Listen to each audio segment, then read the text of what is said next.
Hi guys, കുറേ നേരം തിന്നല് ഞങ്ങളെല്ലാവരും കൂടെ വർത്തമാനം പറഞ്ഞിരുന്നപ്പോഴാണ് പുറകിൽ നിന്ന് ഒരു സൗണ്ട് കേട്ടത്.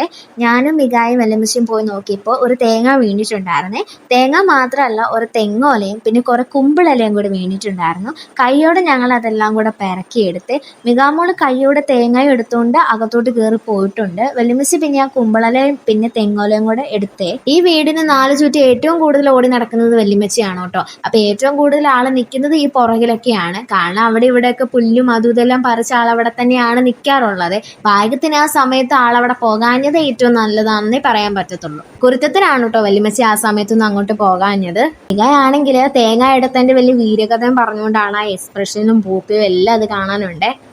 എനിക്കിന്ന് ഡ്രൈവിംഗ് സ്കൂൾ വരെ പോകേണ്ട അത്യാവശ്യം ഉണ്ടായിരുന്നു. കാരണം ഞാൻ സർട്ടിഫിക്കറ്റ് ഇതുവരെ കൊടുത്തിട്ടുണ്ടായിരുന്നില്ല. നമുക്ക് ലേണേഴ്സിൽ അപ്ലൈ ചെയ്യണമായിരുന്നല്ലോ. അപ്പം ഞാൻ സർട്ടിഫിക്കറ്റ് കൊടുക്കാൻ വേണ്ടി പോയപ്പോഴത്തേനും മിക എൻ്റെ കൂടെ പറഞ്ഞു അവളെയും കൂടെ കൊണ്ടുപോകാനായിട്ട് പറഞ്ഞപ്പോൾ ഞാൻ പിന്നെ അവളെ കൂട്ടിയില്ല. ഇച്ചിരി നേരത്തെ കാര്യമല്ലേ ഉള്ളൂ, അതുകൊണ്ട് പിന്നെ കൂട്ടാതെ പോയതിൻ്റെ കെറുവിൽ നിൽക്കുന്നതാണ്. പിന്നെ പൂച്ചേനെ അതിനെല്ലാം കണ്ടപ്പോഴത്തേനും ആ മൈൻഡ് അങ്ങ് വെട്ടി. പിന്നെ വെല്ലുമിസിലൂടെ പൂച്ചയുടെ കാര്യം പറഞ്ഞ് അവിടെ ഇരിപ്പുണ്ട്. ഞങ്ങൾ തിരിച്ചു വരുന്ന വഴിക്ക് അമ്മേനെയും കൂടി ഡ്രോപ്പ് ചെയ്തിട്ടാണ് കേട്ടോ വന്നത്. ഞങ്ങൾ പോകുന്ന വഴിക്കാണെങ്കിൽ നടുക്കൂടി ഒരു ചേരയാണെന്ന് തോന്നുന്നു, അതോ മൂർഖനാണോന്നും അറിയത്തില്ല. ഒരു പാമ്പ് നല്ല നീളം ഉണ്ടായിരുന്നു, അത് ഇഴഞ്ഞ് അതിലെ കൂടെ പോവാണ്. അത് ഈ ചൂട് കാണാത്ത ആൾ വഴി ഇഴഞ്ഞു പോകാൻ നല്ല താമസമായിരുന്നു. അപ്പൊ വണ്ടിയെല്ലാം കൂടെ നിർത്തിയിട്ട് അതിന് പോകുന്ന തരത്തിലുള്ള സാഹചര്യം ഒരുക്കി കൊടുത്തിട്ടുണ്ടായിരുന്നു. എന്നിട്ട് പാമ്പിന്റെ വീഡിയോയും കാര്യങ്ങളൊക്കെ എല്ലാവരും കാണിക്കണം. അപ്പൊ ഇന്നത്തെ വീഡിയോ ഇത്രയേ ഉള്ളൂ കേട്ടോ. ടാറ്റാ.